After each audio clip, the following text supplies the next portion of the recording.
Hello, people. Something is seriously wrong with Christians in America.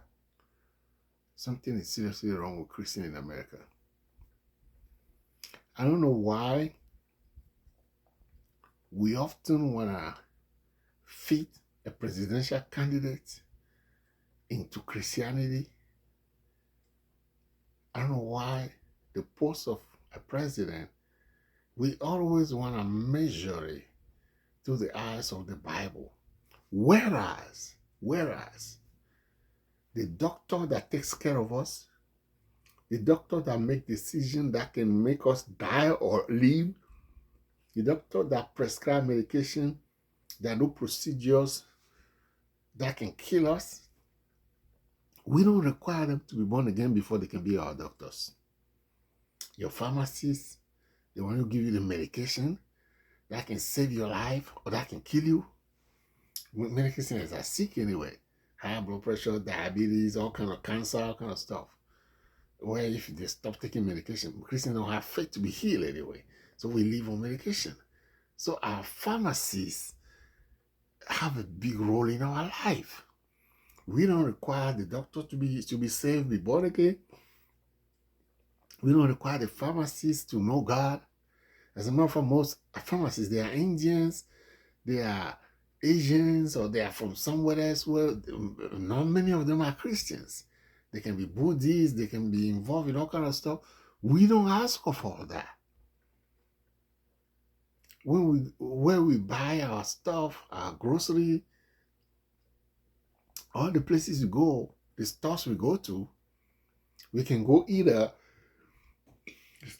you can go eat dinner in a Chinese restaurant where they have Buddha right there, some voodoo, some the idol, the whatever they worship out there right there, with incense lighting into it, and with quarters they throw at this thing and all that. We don't require that where we go eat, the place be a place set up by a born again person. We don't require that those voodoo idolatric practices of Buddha, big belly person in front of the restaurant, that we abandon it before we eat there. That somehow, when it comes to a presidential candidate, we want to try to fit the president in the Bible. What am I talking about? I just heard about a preacher. I felt like saying his name, but he has a lot of problems. I just better not say his name. His father was a very anointed man of God. Not that he's still alive. But his son, who has also become a preacher, he has never stepped to the level of power that his father has. Not to talk about surpassing him. And generally, if you want to mimic the power of God, you want to mimic something spiritual and you cannot get it, you fake it or you exaggerate it. And that's what he's suffering from.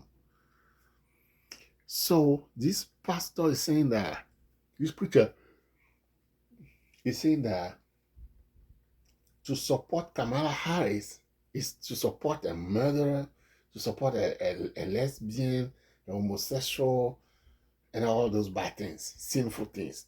And he's preaching that we should support righteousness. Did you hear that? That sounds right? It's some kind of right. So there are two main candidates at least. None of the little independent that got 0.1% will become president. Two main candidates, Donald Trump and Kamala Harris.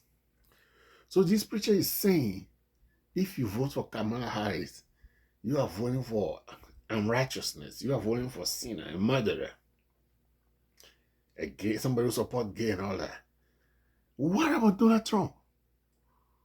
Well, if you want to bring the Bible into the equation, Donald Trump, who's during his 4 years in office, an independent fact-checking by Washington Post that doesn't belong to any political affiliation, have done fact-checking. I say fact-checking, meaning it's only true when they count it. They counted 30,573 lies. I'm talking about real lies.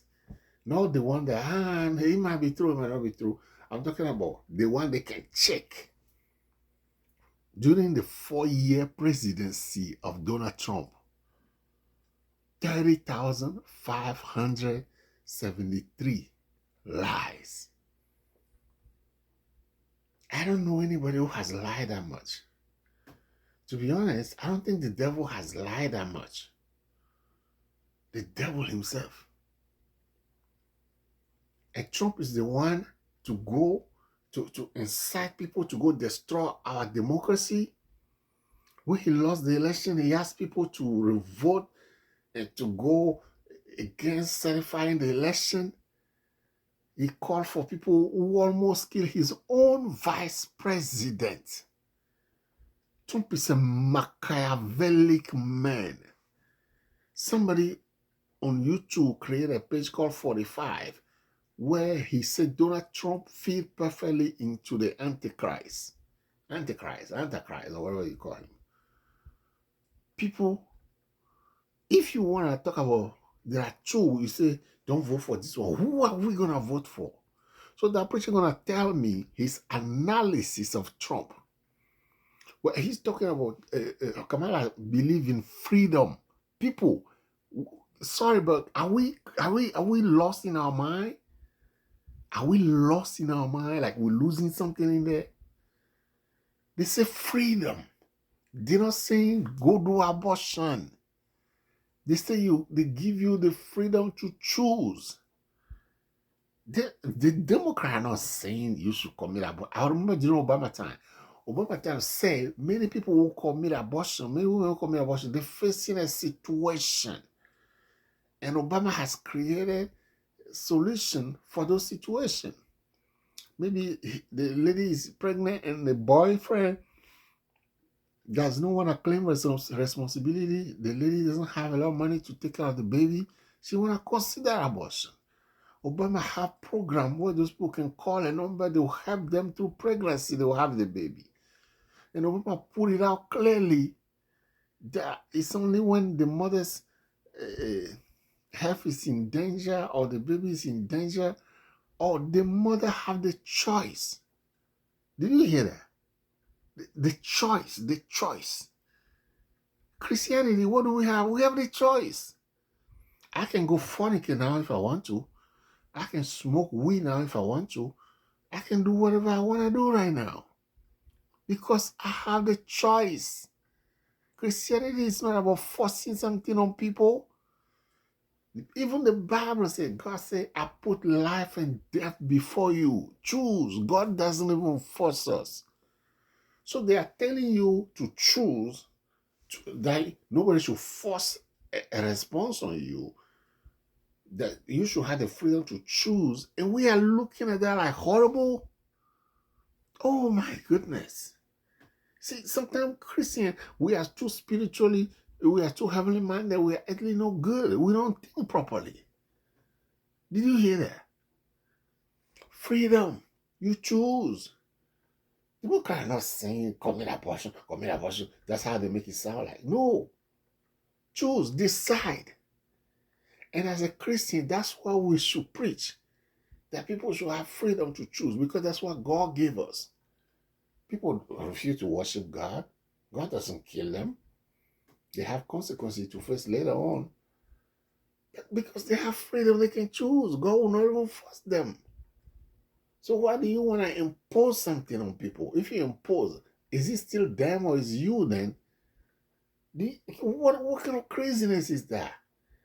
And I'm starting to add this to you, but why is it that most white preachers, they always just sponsor Donald Trump regardless of the atrocities and abomination and sinful iniquity, all of them multiply that he's doing. They find a way to justify it away. I tell you, if Donald Trump die right now, he will not go to heaven. I'm telling you. He will not go to, because every day Donald Trump lies. Every day Donald Trump is using rules, he's using a malice, He's using a way to deceive somebody, to lie, to cause trouble. Donald Trump is an evil man. No way you can compare Donald Trump with Kamala Harris and consider Donald Trump as a righteous person. No way. Is Kamala Harris perfect? No, I'm not. I'm not for, some of the things they say either. But again, that's what I'm coming back to say. Why do we want to always fit a president into the Bible when we don't fit all the major people in our life into praise? What about your boss? Do you say you can only work for a Christian boss? So if your boss is not a Christian, you refuse to work for them? Or let's say you are an employer. Do you always hire only Christian? Only Christian. You don't hire anybody else. But then we come to president, we want to do all spirituality. We want to show spirituality. And we do it horribly too. This is a shame, man. This is a shame. I vote for president based on what I want. I don't even think God is involved in our politics. I don't even think God is interested. Because all nations are not born again. No nation is born again. America want to think we are born again. We are not. We are not born again. How are we going to be born again? We are claiming the right to do abortion whenever we want. I'm talking about as a nation. We are claiming the freedom, the choice, like I was talking about. If you were a nation, we say, no abortion. But again, everybody got to have that freedom to decide for themselves. There shouldn't be. And by the way, Donald Trump is not saying, no abortion either. He's running away from it. He's giving it to the states, that every state should decide. Before, he said no abortion. And it seemed like they make it horrible where even though there's no exception, where mother can die, people can be raped, they cannot do abortion. If the pregnancy have problems, they cannot do abortion. I'm not sure. But what I know is Donald Trump, this time, he does not say no to abortion. He said give it to the state. Then every state can decide whatever. He didn't say no to it. So in a way, Kamala would say freedom. And this guy will say, okay, let it go to the state to decide. And you think Kamala is worse than Donald Trump. Something is wrong with us, man. Something is wrong with our children. Sometimes are not Christian. We will still work with them. Our parents are not Christian. Sometimes we work with them. Our employer, our pharmacist, our doctor.